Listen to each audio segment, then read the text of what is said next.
Optimism. Ang mga taong optimistic or merong katangian ng pagiging optimism, sila yung mga taong merong mga positibong pananaw. Kahit ano pang yung mga bagay na nangyayari sa paligid niya or ano mga sitwasyon na kinakaharap niya, hindi niya tinitingnan na negatibo. Kumbaga, mas tinitingnan niya pa rin na positibo lahat ng bagay at makakatulong pa ito sa kanya. At ano na obstacles yung kaharapin niya, mas itunuturing pa niyang makakatulong sa kanya ito. Tinitingnan niya na yung paniniwala niya matatag at walang anumang makakabuwag na kahit pinaka-worst pang sitwasyon. Ang pagiging optimistic na tao ay pagkakaroon ng positibong pananaw na kahit problema na sa iba, itinuturing pa rin niyang good problem. Kumbaga, kahit ano man yung nangyayari sa paligid niya, kahit ano pang yung negative na marinig niya, ay mas nakikita pa rin niya na mas ikagaganda ito or mas makakatulong pa rin sa sarili niya to. Kasi mas often siya sa mga pwedeng maayos na makakatulong sa kanya kung paano may improve yung sarili niya. Ang pagiging optimistic na tao ay hindi siya tumatanggap ng mga negatibong bagay na pwedeng makapag-down sa kanya, na hindi makakatulong kung paano siya ma-improve. Ang pagkakaroon ng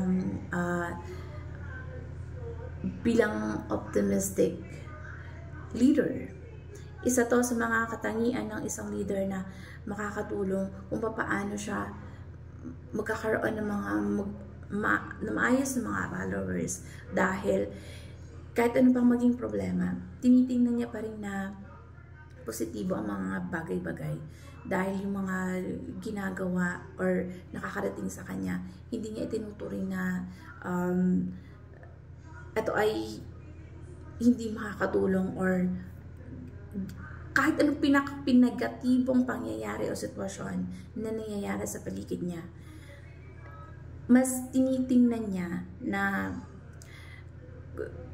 kung ano yung mas magiging ayos or mas ikaayos ng mga sitwasyon sa pamamagitan ng pagkakaroon niya ng magandang pananaw. Kasi ang mga taong optimistic ay hindi tumitingin sa mga negatibong nangyayari sa paligid, kundi ito ay mas tinitingnan nila kung ano yung kagaganda sa mga nangyari.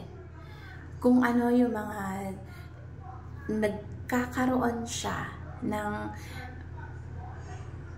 idea na pwedeng makatulong para sa ikagaganda ng lahat. Ang pagkakaroon ng katangian ito sa pagiging leader ay napakaganda na halimbawa. Kasi kahit anong paniniwala ng iba or kahit ano pang mga negatibong nangyayari sa paligid niya, hindi niya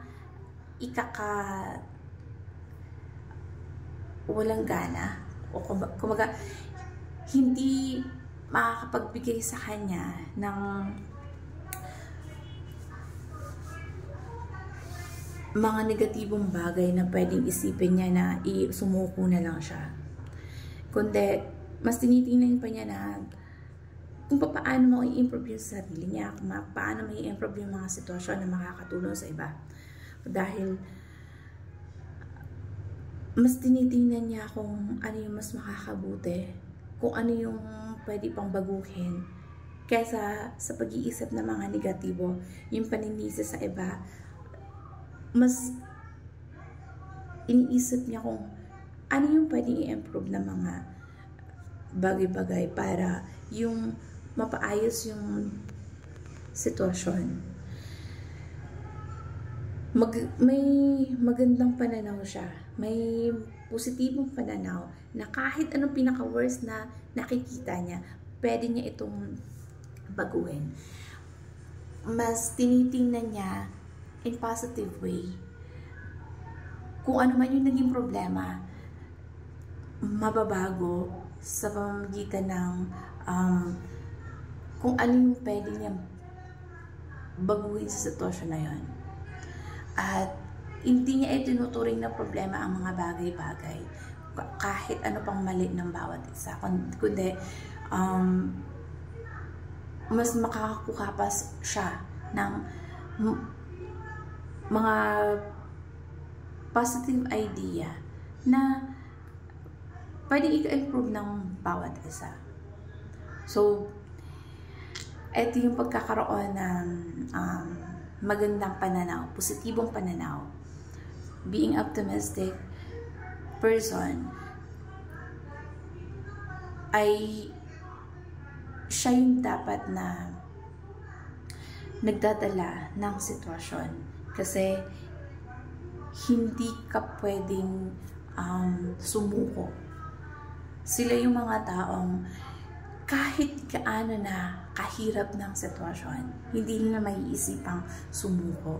Dahil nakikita nila yung sitwasyon na yun, na pwede pa nila na parang blessing in disguise yun para kung paano baguhin at makakatulong sa mga susunod pang sitwasyon na makakatulong sa kanila. So, sa isang leader, magandang katangian or characteristic ang pagkakaroon ng optimistic leader or bilang optimism.